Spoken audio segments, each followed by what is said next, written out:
जी मेरा नाम मुबशिर शाह है और मैं एक रियल एस्टेट कंसल्टेंट हूँ। इसके अलावा साथ में मल्टीपल बिजनेस भी कर रहा हूँ, लेकिन जो ज़्यादा मेन फोकस है वो रियल एस्टेट पर है। पाकिस्तान में जो है रियल एस्टेट इस वक्त बहुत ज़्यादा क्राइसिस में चल रही है। इन्वेस्टर बहुत परेशान है, लेकिन इधर दो कैटेगरीज बन चुकी हैं, एक इन्वेस्टर की और एक जो है जो नया बंदा है, नया बायर है उसकी। ये कैटेगरीज बन चुकी हैं। अब जो इन्वेस्टर है मैं उसकी बात कर रहा हूँ जिसने आज से 2 साल या 3 साल पहले एक चीज़ ख़रीदी थी, एक महंगी चीज़ उसने ली थी और आज वो चीज़ जो है अगर हम उसको कंपैरिजन करें तो वो उसकी इन्वेस्टमेंट जो है, अगर मिसाल के तौर पे 1 लाख रुपए की उसने इन्वेस्टमेंट की थी तो आज 2000 रुपये में। मतलब ये है कि आप समझ लें कि 80% रेट्स जो हैं वो क्रैश कर चुके हैं, डाउन हो चुके हैं। अब फ़ायदा किसका है? बायर का। जो बायर है, बायर मतलब नया ख़रीदार जो है, उसका बहुत ज़्यादा फ़ायदा है, क्योंकि इस सतह पर चीज़ों को इस लेवल पर जाकर जो है वो ख़रीदा जाता है। और बहुत सारे पाकिस्तान में ऐसे लोग हैं जो कि अब जो है बाइंग की तरफ जा रहे हैं और ख़रीदारी की तरफ जा रहे हैं।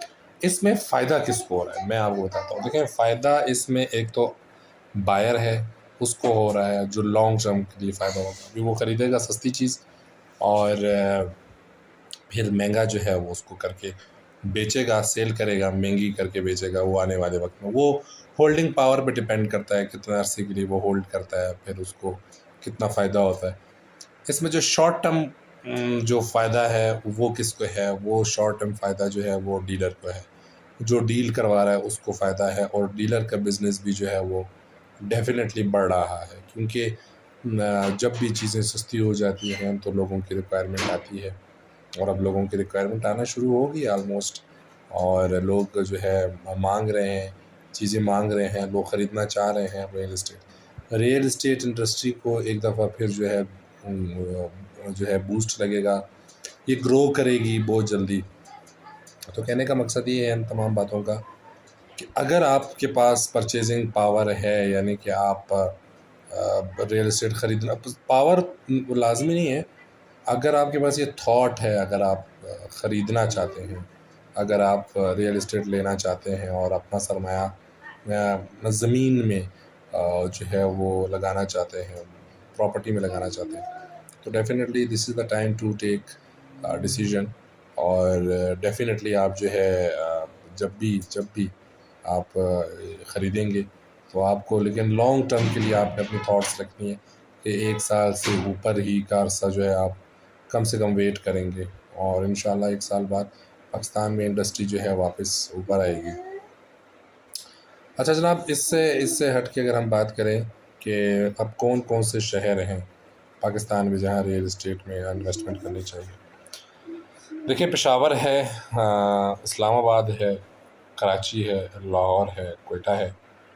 ये वो शहर हैं पाकिस्तान के जहाँ रियल एस्टेट में सबसे ज़्यादा जो है ट्रेडिंग होती है रियल एस्टेट इंडस्ट्री।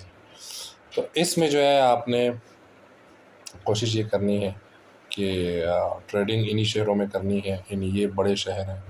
और बल्कि मुल्तान, फैसलाबाद, ये ये शहर भी, बेसिकली कुछ शहर ऐसे हैं पाकिस्तान के जो ज़रई, जहाँ ज़राअत का काम ज़्यादा है, तो वहाँ जो है रियल एस्टेट का इतना काम होता नहीं था।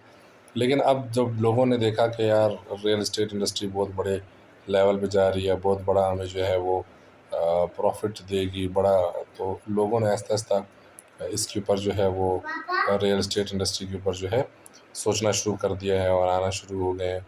तो डेफ़िनेटली होता ये है कि अब लोग जो है रियल एस्टेट इंडस्ट्री की तरफ आएंगे और मज़ीद जो है इन्वेस्टमेंट करेंगे। तो ये कुछ शहर मैंने आपको बताया, और बाइंग टाइम मैंने आपको बताया कि दिस इज़ बाइंग टाइम।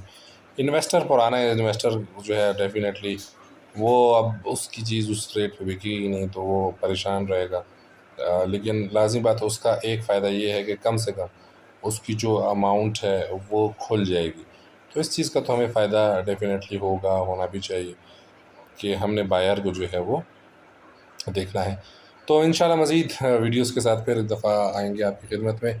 اپنا خیال رکھیے گا، اللہ حافظ۔